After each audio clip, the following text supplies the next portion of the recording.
नमस्कार, मैं हूं पुष्पेंद्र कुमार और आप देख रहे हैं भैयाजी.com। पिछले लगभग 50 दिनों से देश भर के किसान प्रमुख रूप से हरियाणा एवं पंजाब के आंदोलन पे हैं। वे सरकार द्वारा लाए गए 3 अध्यादेश यानी किसान बिल का विरोध कर रहे हैं।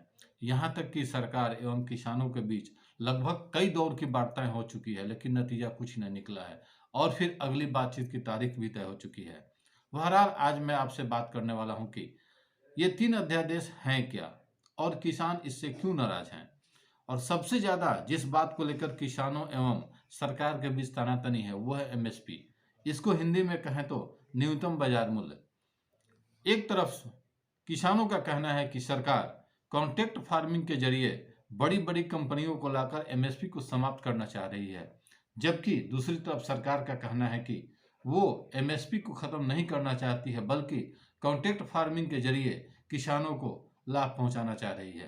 अब सबसे पहले हम जानेंगे कि ये तीनों कानून है क्या, जिसमें पहला है आवश्यक वस्तु अधिनियम भंडारण। आपको बता दें कि 1955 में यह कानून बना था कि आप आवश्यक वस्तुओं का भंडारण नहीं कर सकते, लेकिन 2020 जून में सरकार ने यह कानून लाई कि अब आप भंडारण कर सकते हैं, युद्ध एवं आपदा को छोड़कर। दूसरा है कॉन्ट्रैक्ट फार्मिंग, यानी कि मूल्य आश्वासन और बंदोबस्त सुरक्षा, जिसके तहत बड़ी बड़ी कंपनियां किसानों से कॉन्ट्रैक्ट करेंगी खेती करने से पहले, और जब फसल होगी तो किसानों को उनको उसी तय दाम पे बेचना होगा जिसके तहत वह कॉन्ट्रैक्ट कर चुकी होंगी। तीसरा है कृषि उत्पाद एवं वाणिज्य। मुख्य रूप से विवाद का कारण यही है। किसानों को लग रहा है कि सरकार कॉन्ट्रैक्ट फार्मिंग के जरिए बड़े बड़े कंपनियों को लाकर उनसे एमएसपी छीनना चाहती है, ताकि वे बड़े बड़े कंपनियों को मात्र मजदूर बनकर रह जाएं, जबकि सरकार का कहना है कि वो एमएसपी को समाप्त नहीं करेगी। उनका कहना है कि एमएसपी को समाप्त नहीं करते हुए कॉन्ट्रैक्ट फार्मिंग के जरिए किसानों को हम लाभ पहुंचाना चाह रहे हैं। इन्हीं सारी मुद्दों पर बात करने के लिए हमारे साथ हैं शताक्षी सिविल सर्विसेज एकेडमी के नवीन श्रीवास्तव जी। सर, स्वागत है आपका हमारे चैनल में। सर, जैसा कि हम जानते हैं कि 2020 में जून में सरकार ने 3 अध्यादेश लाई है किसानों के लिए, जिनको लेकर के किसान आज पिछले 50 दिन से आंदोलन है। सर, हम जानना चाहेंगे कि हमारे श्रोता भी जानना चाहेंगे कि ये 3 कानून है क्या, और दूसरी बात कि किसानों को इन कानूनों से क्यों आपत्ति है जिसको लेकर वो आंदोलन कर रहे हैं। देखिए, अगर हमारे देश की पृष्ठभूमि को आप देखेंगे तो लगभग 70% आबादी गांव में रहती है, और जो गांव का जो आधार है वो मुख्यतः कृषि आधारित है। और इस कृषि के अंतर्गत कोई भी बदलाव, एक सकारात्मक बदलाव, एक बहुत अच्छी दिशा भी दे सकता है, और थोड़ी सी कुछ कमियां इसको बहुत नकारात्मक दिशा में लेके जा सकता है। सबसे पहले विरोध का कारण को देखिए तो जो ये कृषि अमेंडमेंट बिल जो बनाया गया, जो कृषि कानून बनाया गया, तो इसमें एक कमी ये रही कि बहुत सारे किसान संगठनों को साथ उसकी सहमति नहीं ली या उसको शामिल नहीं किया जाना, एक बहुत बड़ा कारण है जो आज एक मुद्दा बन के सामने सरकार के सामने उनको विश्वास में नहीं लिया गया। इस मुख्यतः 3 बातें हैं, 3 कानून हैं जिसका वो विरोध कर रहे हैं।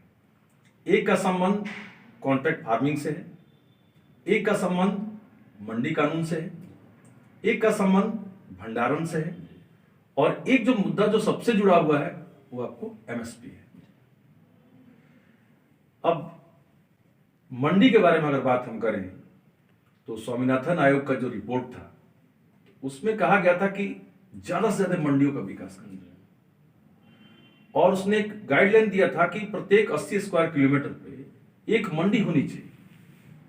बट आज की डेट में 2020 में 496 स्क्वायर किलोमीटर के आसपास में एक मंडी है, जो एवरेज औसत है।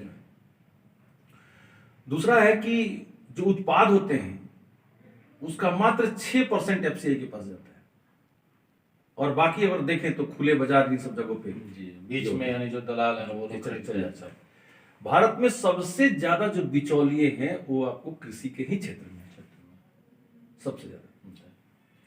दूसरा चीज ये था कि 1955 में आपको जमाखोरी के विरुद्ध में कानून बनाया गया कि कुछ आप कालाबाजारी नहीं कर सकते, भंडारण नहीं कर सकते। इन 2020 में ऐसा क्या हुआ कि इस समय ये कहा गया कि अब जमाखोरी कर सकते हैं, अब वो भी कोरोना काल में जब इस दौर में।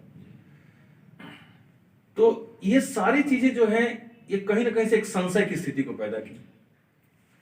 अब एक किसान है, अगर कॉन्ट्रैक्ट फार्मिंग की बात करें तो ठेके वाली खेती जैसे है, तो उसमें निजी क्षेत्र जो है पहले उसके दाम को तय कर देता है खेती करने से पहले।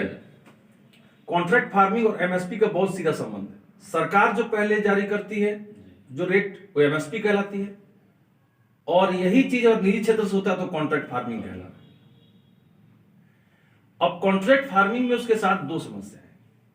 एक, अगर उसने 20 रुपया किलो अगर आलू एक्सेप्ट कर लिया, उस पर कॉन्ट्रैक्ट हो गई। हाँ, कॉन्ट्रैक्ट अगर हो गई तो 20 रुपये से 19 रुपया उसको नहीं मिलेगा, 20 रुपया मिलेगा। अगर उसका दाम कीमत ज्यादा है तो भी 20 रुपये मिलेगा, और कम अगर है तभी 20 रुपये मिलेगा। तो एक तरफ से उसको फायदा है, दूसरी तरफ उसको नुकसान है।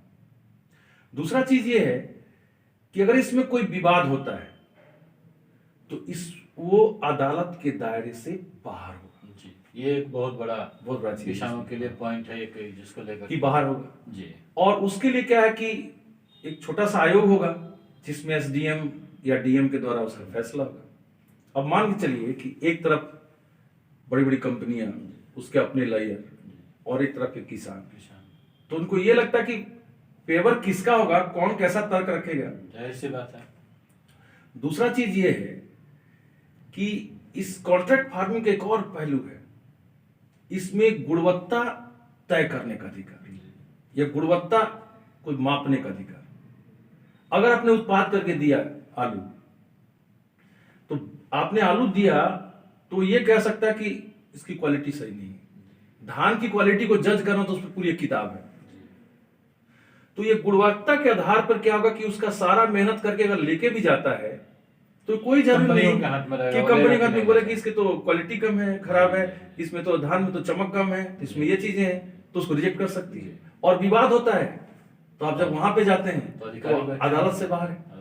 भी चीज है। और जब ये छोटे बड़े अधिकारी जब एक छोटे से पॉलिटिशियंस के दबाव में आ जाते हैं, एक विधायक के सांसद के दबाव में आ जा सकते हैं, तो बड़ी बड़ी कंपनियों के सामने इनकी क्या विचार है। इसको लेके बहुत बड़ा संशय की स्थिति है कि कॉन्ट्रैक्ट फार्मिंग में एक गुणवत्ता जो है बिंदु, वो बहुत बड़ा बिंदु है। इस पे सरकार को जरूर सोचना होगा। दूसरा चीज है कि भंडारण। तो भंडारण के अंतर्गत क्या है कि 4 चीजें थी जो से एसेंशियल माना जाता था कमोडिटी के अंतर्गत, जैसे आलू था, प्याज था, दलहन था और तिलहन था। अब इस 4 की जमाखोरी अब नहीं कर सकते, बट इस समय के दौर में इस चारों की जमाखोरी कर सकते हैं, जमा कर सकते हैं, भंडारण कर सकते हैं, जो कानून कह रहा है। उसके पीछे सरकार की लॉजिक है कि जो किसानों के दाम उस समय नहीं मिलते हैं, चूंकि उसमें उत्पादन ज्यादा होता है, इसलिए उसका भंडारण करके वो भी बाद में उसको बेच सकते हैं। किसान का कहना यह है, यह सच्चाई भी ये है कि छोटे किसानों के पास भंडारण की सुविधा है कहां। अभी छोटे छोटे मझोले किसानों के पास भी सुविधा है वो नहीं है, तो वो तो भंडारण नहीं कर पाएंगे। और भंडारण कौन करेगा? बड़ी बड़ी जो कंपनियां होंगी वो भंडारण करेंगी, और जब वो भंडारण करेंगी तो अब मूल्य का जो खेल होगा उनके हाथ में। और मान लीजिए कि प्याज का कीमत अगर 40 रुपए है और बांग्लादेश में इस समय 70 रुपए है, तो यहां के बजाय वो बाहर भेज देंगे। और हो सकता है कि इंडिया में प्याज की कीमत 70 रुपया है, यहां का किसान उस लागत से काम करा है, और बाहर में 40 रुपया है। तो 40 रुपया है तो हो सकता है कि बाहर से प्याज को लाके यहां पे डंप कर देंगे। उस स्थिति में उसको नुकसान फिर सहना पड़ेगा, किसान को तो सहना पड़ेगा। तो ये जो परिस्थितियां हैं भंडारण की, इसका उनको विरोध है। उनका ये कहना है कि देखिए मंडी अब समाप्त मत करिए। सरकार कह रही है कि मंडी की बहुत सारे कमियां हैं, ये बात सही है कि मंडियों में बहुत सारा भ्रष्टाचार है। उनका ये कहना है कि मंडी में सुधार अब कर दीजिए, लेकिन मंडी को अब समाप्त नहीं करिए, क्योंकि ये काम करने का एक नतीजा हम बिहार में देख सकते हैं। बिहार सरकार के द्वारा 2006 में इस तरह के कार्य किए गए। परिणाम उस समय यह था कि गवर्नमेंट की एमएसपी जो थी धान या गेहूं पे, धान पे 1800 समथिंग कुछ रुपए थी, 1600 रुपए, और बाजारों में जो धान की कीमत थी वो 960 रुपए थी। तो आधे से कम दाम में उसको बेचने पड़े। परिणाम कृषि से लोग इतर होकर मजदूर बन के बाहर। तो मंडी, ऐसा नहीं कि मंडी से बाहर तो बहुत ज्यादा खुश है वो, लेकिन अगर इसमें एक सुधार की आवश्यकता है और वो बदलाव एक अमूलचूल होना चाहिए जो उनके पक्ष में भी और सरकार के भी पक्ष में, और इसमें ज्यादा पहल सरकार को करनी चाहिए, क्योंकि जो चीजें हैं सशंकित होने वाली चीजें हैं। अब रहा है एमएसपी की बात। एमएसपी अगर गवर्नमेंट तय करती है आज के डेट में, तो किसानों का मांग है कि आप उसको लीगली तौर पर बनाएं और आप दोनों के लिए तय करें। अगर हमारे लिए कर रहे हैं तो कंपनी के लिए भी तय करें। सरकार ये आश्वासन दे रही है, लेकिन कल को डेट में अगर मान के चलिए कि धीरे धीरे क्या होगा कि सरकार बैकफुट पे आ जाएगी, जो किसानों का संशय है, और अब निजी कंपनियां तय करते जाएंगी। किसानों का यही सरकार है कि अपने आप को उससे बैकफुट पे लाना चाहती है। उनका कहना है कि एमएसपी जो है सरकार खत्म करना चाह रही है, धीरे इस रास्ते से, धीरे धीरे समाप्त कर देगी करना चाह रही है। और इस तरह से उसको बढ़ावा दे देगी, प्राइवेट कंपनी आ गए, बढ़ावा दे देगी। क्योंकि किसान मान के चलिए कि एमएसपी किसी चीज का 40 रुपए है और मार्केट में उसकी कीमत 30 रुपए है, तो किसान के पास ये आजादी थी कि जाके एमएसपी में दे दी, सरकार के पास दे दी। और कभी एमएसपी हो सकता है 40 रुपए और मार्केट में कीमत 60 रुपए है, तो किसान उसको 60 रुपए में देता। लेकिन अब उसके साथ ये समस्या है। तो इन सब चीजों को ध्यान दे के तब इस चीज को अगर किया जाता, सबको अगर किसान संगठन चाहे इस मुद्दे पर बहुत अच्छे से विचार करके, तो शायद ये कंडीशन नहीं आता। क्योंकि किसानों के बारे में एक स्पष्ट चीज जान लीजिए, वो खासकर भारतीय किसान, कि कोरोना काल में सबसे पहले इन्हीं को बोला गया कि आप बाहर जाइए, और शायद उन्हीं के चलते आज देश का जीडीपी अपने जगह पे खड़ा है। जो भी कुछ बचा है, जो भी कुछ खड़ा है, उन्हीं के चलते खड़ा है।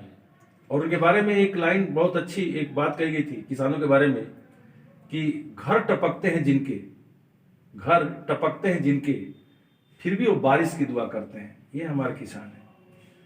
तो इस पे तो निश्चित तौर पे कि इन सब चीजों पर जो बिंदुवार जो चीजें हैं, जिसकी वजह से आज देश में इस तरह का स्थिति बना हुआ है, क्योंकि अधिकांश किसान इलिटरेट हैं, बहुत समझ भी नहीं है। तो इसलिए अगर बहुत समझ नहीं है, उनके लिए बहुत चीज़ों को समझ कर चीज़ें बनानी चाहिए, जो हमारे लिए, हमारे देश के लिए, सबके लिए बेहतर हो सकता। बिल्कुल सर, जैसे आपने देखा कि सर ने बताया कि कानून कैसे इम्प्लीमेंटेशन होना चाहिए और किसानों का क्या समस्या है, इन सारी मुद्दों पर इन्होंने अपना विभाग ढंग से अपने अंदाज को रखा। और ये जाहिर सी बात है, किसान आज पिछले 50 दिनों से आंदोलन पे हैं। सुप्रीम कोर्ट जो है सो कि इनके इम्प्लीमेंटेशन पे, कानून के इम्प्लीमेंटेशन में रोक लगाई है और समिति बनाई, लेकिन उसमें से एक सदस्य ने प्रेस विज्ञप्ति जारी करके अपना नाम वापस लेने की भी बातें हो रही।